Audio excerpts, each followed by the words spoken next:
For the first time in history, a former president is criminally indicted. We look into what's next for Donald Trump. At some point in our community, we gotta say, yo, enough is enough. The murder of a Baltimore boxer sparks calls for change. Our team talks with residents on what they want done to stop the bloodshed. Concerns on student safety after a teen enters a school with a loaded gun. New tonight, we revisit the debate on arming resource officers. Tens of thousands of Maryland drivers charged twice for the same tolls. How the MDTA is responding and what to do if you were overcharged. Our next weather maker on the way for tomorrow. I'm timing it all out and how it could affect your Friday evening commute. Live from WBFF in Baltimore, this is Fox 45 News at 10.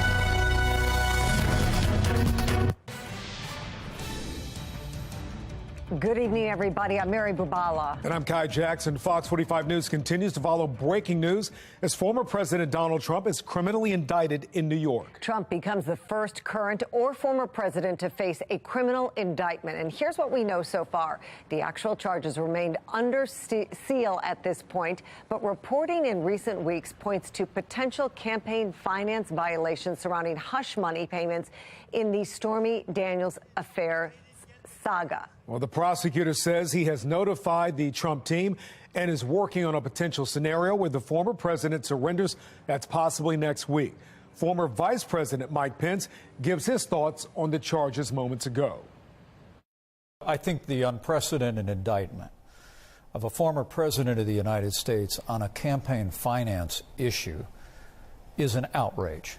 I think this is a much stronger case than people recognize. A lot of witnesses, a lot of documents. It's not just about one person's testimony. The former president himself addressing the charges tonight on Truth Social. He's calling the whole thing a witch hunt, saying the case is purely political and an attack on his presidential campaign. Now, Trump's legal team has promised to vigorously fight the charges. Sinclair chief political correspondent Scott Thuman will join us at 10:30 to break down some of the political implications of this bombshell announcement.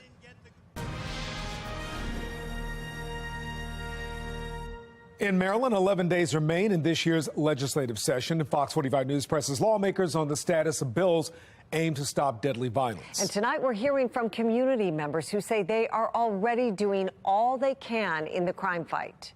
We're not numb to the violence that's happening in Baltimore City. We're not numb to the 300 some odd people that's killed every year. We're not numb to that, and we're tired of it, and we're willing to do our part and make the sacrifices necessary to put an end to it. Youth violence remains a top concern after a 15-year-old on the run from police brought a loaded gun into a Baltimore high school this week, according to police. And tonight, team coverage of the ongoing crime crisis. Fox 45's Keith Daniels leads us off looking into growing calls to arm school resource officers and whether experts think that will curb crime in and around schools. Keith? Well, Mary, school police were able to catch that student inside Carver High School. They got him and the gun. But tonight, another look at allowing school police resource officers to carry their weapons while inside schools. At Carver High School, the calm after tense moments inside the building. Tuesday, a 15-year-old student accused of carjacking an Uber driver ditched the car and went inside the back door of the school, slipped into a classroom with a loaded gun, trying to escape police. During that alarming incident, school police and city police heard on school police dispatch audio obtained by Fox 45 News. Be advised, we got code red in my building. We got Baltimore City SWAT team running through. Fox shot on school police. Go ahead. Units in County just had a carjacking pursuit. The suspect ran into the back of Carver High School. Number 1 male in a purple hoodie. 75 Adams. We're locking down. The issue of an intruder with a gun inside of a school reigniting the debate over arming Baltimore City school police officers. You know,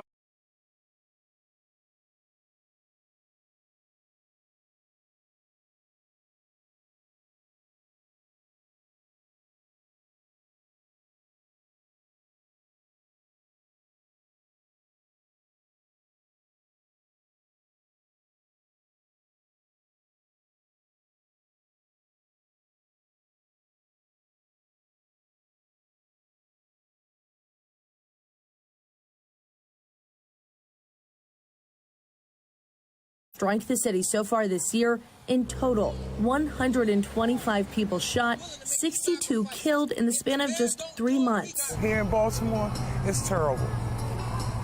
It makes you want to stay in your house. Meanwhile, in Annapolis, with just 2 weeks left in session, several crime-fighting measures stuck in committee, including attempts to make stealing a handgun a felony, increasing penalties for repeat violent offenders, and lengthening jail time for illegal gun possession. Baltimore City State's Attorney Ivan Bates among those pushing lawmakers to crack down on crime. I've gone to too many funerals. You saying let's slap him on that head? No. Community activist Janet Bailey also lobbying for Bates's bill and others, arguing it shouldn't be about politics. It should be about people's lives currently on the line. They need some consequences. They need to do something. Lives like Ernest Hall, lost far too soon. Love and energy for our brother Ernie. But while the violence can feel relentless and lack of action overwhelming, this group vowing to keep fighting for change. And at some point, we got to say as a community, enough is enough. That we can't allow people, good people like Ernie Bug, to be killed just because he's going to the gas station to get a bag of chips. And tonight, the suspects of last week's mass shooting still out on the streets. Anyone with any information into this case is urged to call police. Reporting live in Baltimore City, Rebecca Pryor, Fox 45 News. Thanks, Rebecca. We'd like to know what you think as well. Are lawmakers, in your opinion, in Annapolis, taking the crime crisis seriously? So far, 99% of those who responded say no. Head to foxbaltimore.com/vote to weigh in. Well, lawmakers are also pushing a plan scaling back where legal gun owners can bring their weapons. Fox 45's Mackenzie Frost looks into the recent changes to Senate Bill 1 and why it may be losing some support. Where you can bring a gun in public is at the center of the debate for Senate Bill 1. I was really proud to be a Marylander this week. From the second week of session, Democrats were clear about the intent of the language. So we're going to push to the constitutional limit to ensure that Marylanders are safe. Chairman of the Senate Judicial Committee, Senator Will Smith, says the goal is to limit where legal gun owners can bring their weapons in public. What we're looking to do is to push not only the public spaces or sensitive locations definition to its farthest constitutional limit, and also to look into what mechanisms we can put in place to ensure that folks that are seeking these wear carry permits are going to get the proper training, the proper renewals, and the proper screenings. The bill says anyone with a legal wear or carry permit cannot bring their weapon to a long list of places like schools, healthcare facilities, stadiums, performance venues, and others. After amendments to the bill, that list is smaller, and the parameters don't apply to law enforcement, on-duty armed forces members, and others. It also does not apply to private property with authorized armed security guards.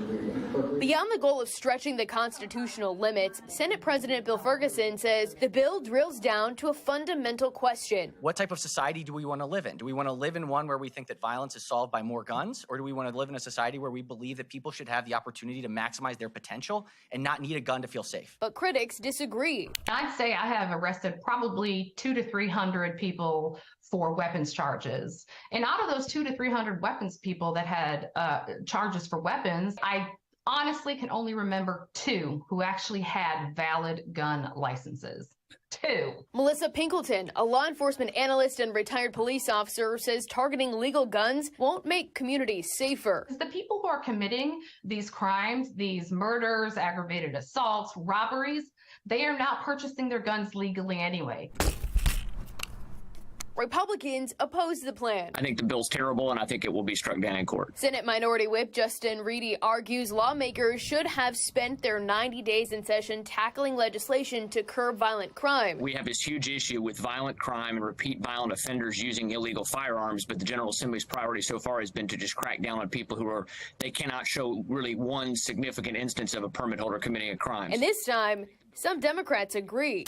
I think that this is one of the few times that I'm moving in the same posture as my colleague, Justin Reedy. I think that it had constitutional issues. I think that we need to focus on the folks that are carrying illegal handguns. While the support for the plan is likely there to pass, lawmakers have not addressed the illegal guns plaguing communities like Baltimore City, where more than 300 people have been killed for 8 straight years. The last day of session is April 10th, and a piece of legislation like the Violent Firearms Offender Act that seeks to implement tougher penalties for people who use guns in their crimes, it failed to gain traction again this year during session. In the newsroom, Mackenzie Frost, Fox 45 News. Well, Fox 45 News is making your voice heard. Scan the QR code you see on your screen. That will take you to our website where we've put together a list of email addresses and phone numbers for your state senators and delegates. Frost advisories are posted for the Eastern Shore tonight. Lows between about 32 and 35 could destroy some tender plants, tender crops that are outside. So you have to make sure those are covered over or brought inside. Temperatures even here in Baltimore near 35 overnight, 34 at Columbia, 32 at Westminster, in the 40s at Annapolis, with some clouds moving in later at night, especially temperatures near freezing on the Eastern Shore, mid to upper 30s west of the city where clouds move in first. I'm going to let you know when those clouds produce some rain around here, and it could affect your weekend plans in a couple of minutes. Ahead on Fox 45 News at 10, Donald Trump becomes the first former president to be criminally charged. Chief political correspondent Scott Thuman will join us live with the political fallout. $1 million mistake from the MDTA, how you could be getting double or triple charged for the same toll, and what officials say caused this error. Plus, an opening day matchup not for the faint of heart, a big Orioles lead, then a Red Sox rally, the dramatic conclusion to today's game in Boston.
Baltimore City Police releasing these surveillance images in connection to a double shooting on Fort Armstead Road just south of the Key Bridge in South Baltimore last week.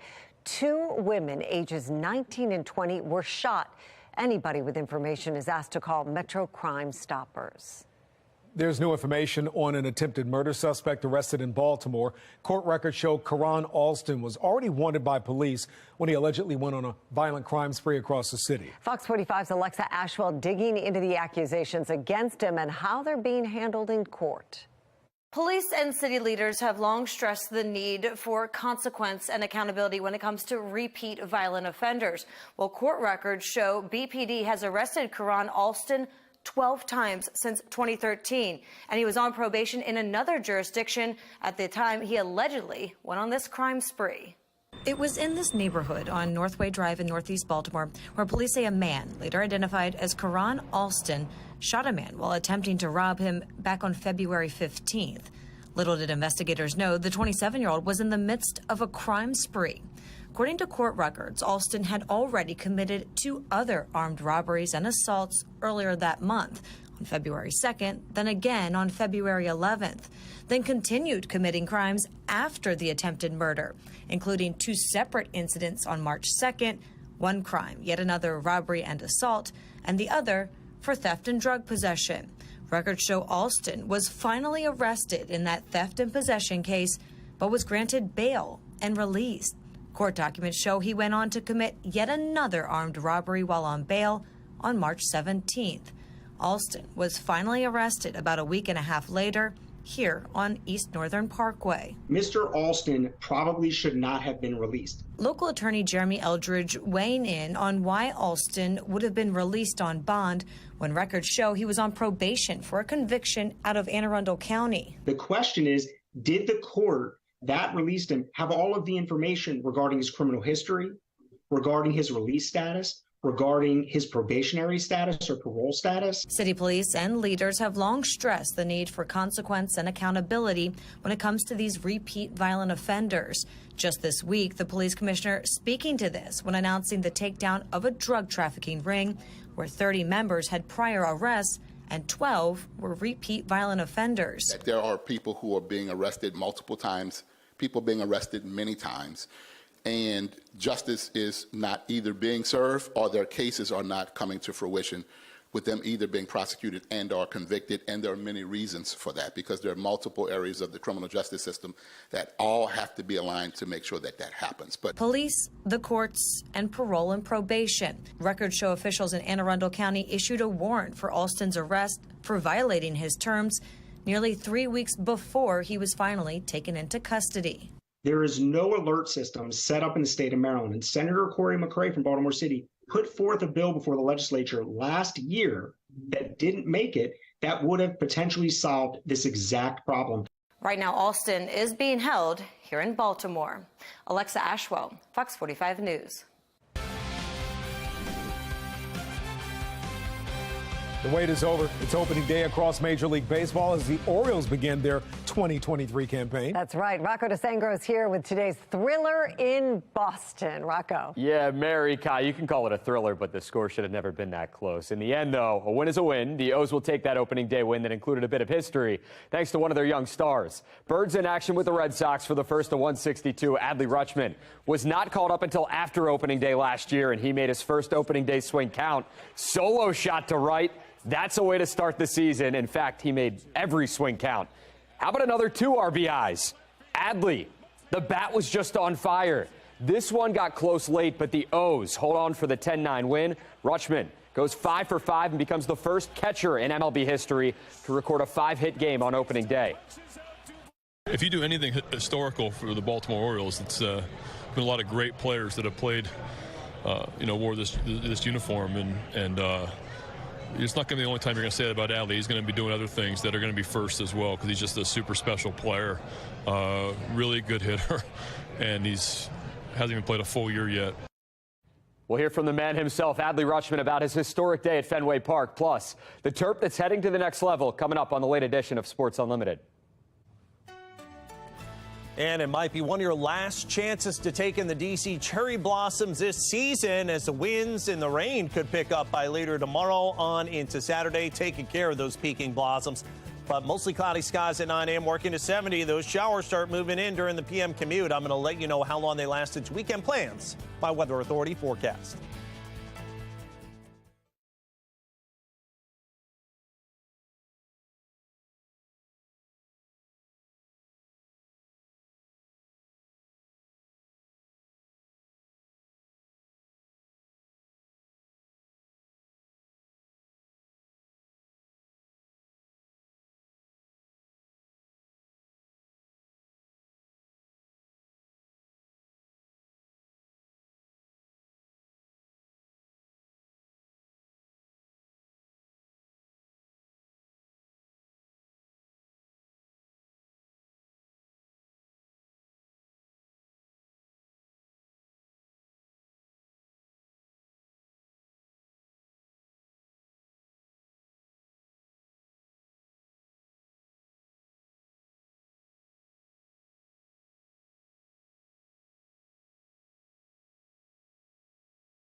A new report finds tens of thousands of drivers were charged too much at state toll booths. Fox 45's Olivia Dance looks into the report detailing more than $1 million in improper charges. All eyes are on the Maryland Transportation Authority, or MDTA, after a new report was released. The expectation for any citizen going through a Maryland toll facility is that they should be charged the correct amount and only charge one. Matthew Street works for the Maryland Office of Legislative Audits, which released the report. Customers had multitude of experiences being charged incorrectly. Finding that between April 13th, 2021 and January 30th, 2022, over 82,000 customers were improperly charged for a trip through a toll, totaling $645,000 of improper charges. The audit also found that there were $435,000 in improper charges at the Hayden Bridge toll during the same time frame, combined a total of over $1 million. Taxpayer watchdog David Williams says this is concerning. This is a significant problem because we're talking about at least $1 million that was taken from people that shouldn't have. 80% of the duplicate tolls occurred at 3 toll facilities: the ICC, the Bay Bridge, and the Fort McHenry Tunnel. At the Hayden Bridge, customers pay a yearly fee to have unlimited trips over the bridge without being charged extra. But the report also found many drivers were being charged there, likely due to an equipment malfunction that the MDTA says has since been repaired. A spike in the number of tolls being charged to customers, and to us that indicated a problem with the equipment. In a statement, the MDTA said all accounts with potential transactions identified by the Office of Legislative Audit Special Review have been credited, and we apologize for any inconveniences. Despite reimbursing customers, David Williams says moving forward, there needs to be more transparency with the MDTA and the contractors they hire to manage the tolls. There needs to be a scheduled review of all tolls with this company and with this system, because right now there's zero confidence that these tolls are being collected in a really safe and responsible manner. Matthew Street says going forward, his office will continue to monitor the MDTA and the accuracy of their tolls. Also, if you think you were charged incorrectly, you should call the MDTA. Their number can be found on our website at foxbaltimore.com. For now, reporting in Baltimore, I'm Olivia Dance, Fox 45 News. Ahead at 10:30, squeegee complaint calls not going away. Fox 45 News digs into the warnings issued so far and why one squeegee kid says respect is a big issue.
We are continuing to follow the breaking news of the night. Former President Donald Trump indicted by a New York grand jury. This is a first in American history. Thank you for staying with us at 10:30. The indictment comes over a week later than the former president himself seemed to expect. And tonight, those exact criminal charges remain under seal. Sinclair chief political correspondent Scott Thuman is live from our Capitol Hill bureau with the latest. Scott? Yeah, Mary and Kai, good evening to you. Trump's critics have been anxiously waiting for this moment, his supporters fighting it. But it is now official, former President Trump indicted. History in Manhattan, the first ever criminal indictment against a sitting or former president as a grand jury charges Donald Trump for allegedly paying hush money and trying to cover it up while hiding an affair with an adult film star that could have gone public in the final days of the 2016 campaign. Worst case scenario, the former president and current candidate for a return to the White House could spend up to 5 years in prison, experts say, but feel that may be unlikely even if convicted. Trump for months has been smearing the New York District Attorney Alvin Bragg, claiming the case is purely political. Thursday night, Trump stating he's doing Joe Biden's dirty work. I believe this witch hunt will backfire massively on Joe Biden. The American people realize exactly what the radical left Democrats are doing here. Famed defense attorney Alan Dershowitz. In this case, federal government refused to prosecute him. The predecessor district attorney refused to prosecute him. And yet this district attorney came in and said, whoops, they're both wrong. I'm going after him on a made-up charge, and the American public should be outraged. This is not the way justice should be done in America. Either way, the public will have questions. I think Mr. Bragg should do everything he can with the American people to explain the charges and why he's bringing the charges. I mean, after all, this is a former president of the United States. The American public needs to have buy-in on the charges, needs to understand the process and what's going to happen going forward. Politically, the future unclear. A conviction would not prevent Trump from running, and some Trump critics worry it could actually help him rally his base, wondering if a man already twice impeached could also survive an indictment and possibly more to follow. As of now, there is talk that Trump would turn himself over to police next week. He would be fingerprinted and photographed and possibly handcuffed. In the meantime, police from New York to D.C. preparing for protests. Still a lot to be determined in the coming days. Mary and Kai. And Scott, we know former President Trump is not currently in New York. He either have to surrender or be extradited. Any way he can avoid this? Well, legally, there is the potential for that, Mary. Although it may be moot as of now, we know that the district attorney's office says it is in consultation with the former president's attorneys to try and arrange for his surrender. So those talks already laying groundwork for it to happen. Perhaps it won't come to any sort of standoff. And Scott, you've been reporting leading up to the indictment the possible impacts on the 2024 race for the White House. Now that it's official, what are you seeing from both parties and candidates? Well, Kai, they're already fundraising off of it, I can tell you that. It's almost as if the emails went out the second the word broke of the indictment, saying now is the time to donate to our cause, and you're hearing it from both sides. But the interesting factor here, looking ahead to 2024, is going to be, regardless of how the case turns out, how does it impact voter drive? Saw a very interesting poll about whether or not people believe that this case is politically motivated. It showed that an overwhelming majority of Republicans felt it was. About 29% of Democrats thought it was.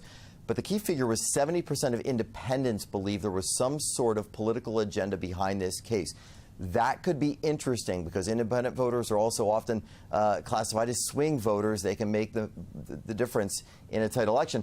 And will they be the ones to say they don't like the way something is handled in the eyes of the legal system versus the political machine? That's a calculus that could pay dividends depending on how it falls. Thank you, Scott. We will continue to track this developing story in the coming days. We'll have live updates at foxbaltimore.com as well as more coverage tomorrow on the Fox 45 Morning News starting at 4:30 a.m. Nearly 3 months into Baltimore's squeegee collaborative enforcement plan, some drivers are reporting issues. That's right. Fox 45's Maxine Stryker looks at where these issues are occurring and the citations given out so far. We weren't able to find any squeegee workers here along President Street, one of the 6 squeegee enforcement zones across the city. And here along Russell Street, where you are still allowed to squeegee, we were able to find one squeegee worker who tells us there are still plenty of kids squeegeeing at different intersections throughout the city. I'm really the one of the original ones. It's been nearly a decade. I've been squeegeeing for like 8 to 9 years. Since CJ started squeegeeing. At first, I thought this was like legal. Good.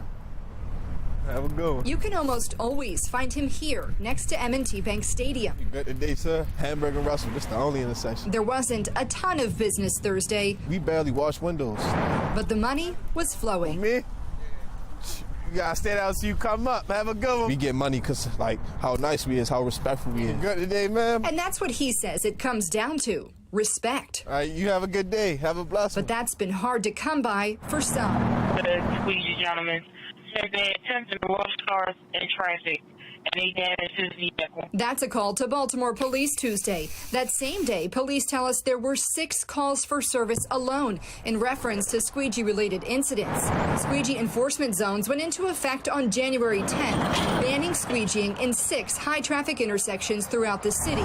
They're enforced by police with a 3-tiered system. First, a warning. Second, another warning and referral to service. And the third instance will result in a citation. Bill King thinks the plan's been working. Seems like it is. We saw an almost immediate change after it came into effect. But police tell us in total, 27 warnings have been given since January 10th in those zones, but not a single citation has been written. I think the real test is going to be when the summer comes, you know, kids are out of school, the weather's nice. You know, do we see sort of a little uptick at that point?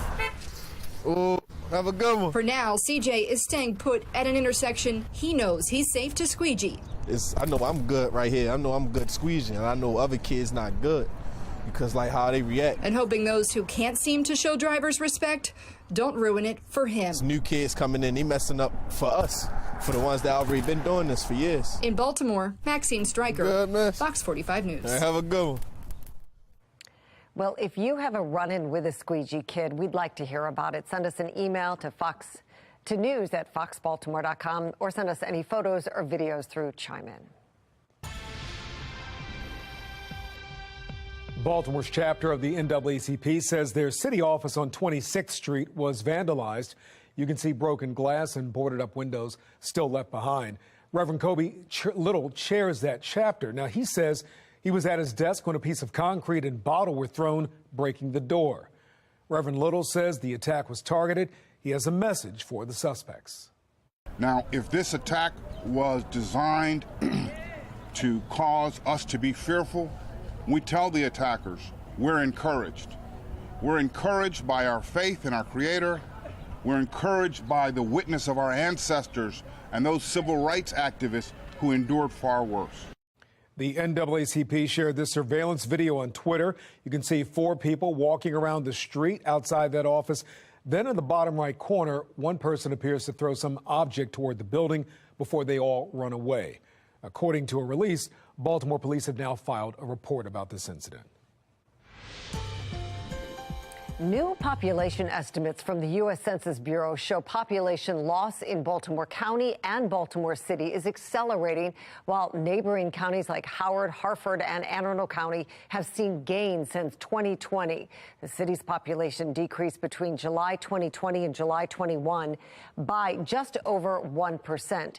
Even more people left the following year, more than 7,000 fewer people compared to 2021. Baltimore County's drop between 2021 and 2022 was by more than 0.5%. Fewer people left the county the previous year. Combined over the past 2 years, Baltimore City and county populations have dropped by more than 20,000 people. Corporal H. Hopple of the Anne Arundel County Police Department has been suspended following a domestic assault in Tracy's Landing. Police say the 16-year veteran of the force is charged with second-degree assault. They say he pushed a woman to the ground, injuring her. Hopple is suspended without pay. waiting the results of an investigation. New video tonight shows the heroic efforts of a police officer to save a family's life. Take a look. County police, open the door. County police, open the door. The house is on fire. Yeah, just over a week ago, Anne Arundel County Officer Moreland was driving through a residential neighborhood when he noticed the home burning. Residents didn't realize their house was on fire until he warned them and a neighbor whose home was also catching fire. Thanks to his quick action, no one was hurt. The city of Nashville, Tennessee releases 911 calls from Monday's school shooting that killed 3 students and 3 faculty members, and we warn you, this video is disturbing. Sounds like somebody's shooting guns. Okay, you're still hearing shot. You're still hearing shots. No, it sounds like they stopped at the moment. I hear another shot. You did? I'm hearing more shots. Okay. We're upstairs by the art room hallway. You're upstairs by what hallway? In the art room. Art room. Yes, please hurry. I'm hearing you. They're coming. They're coming.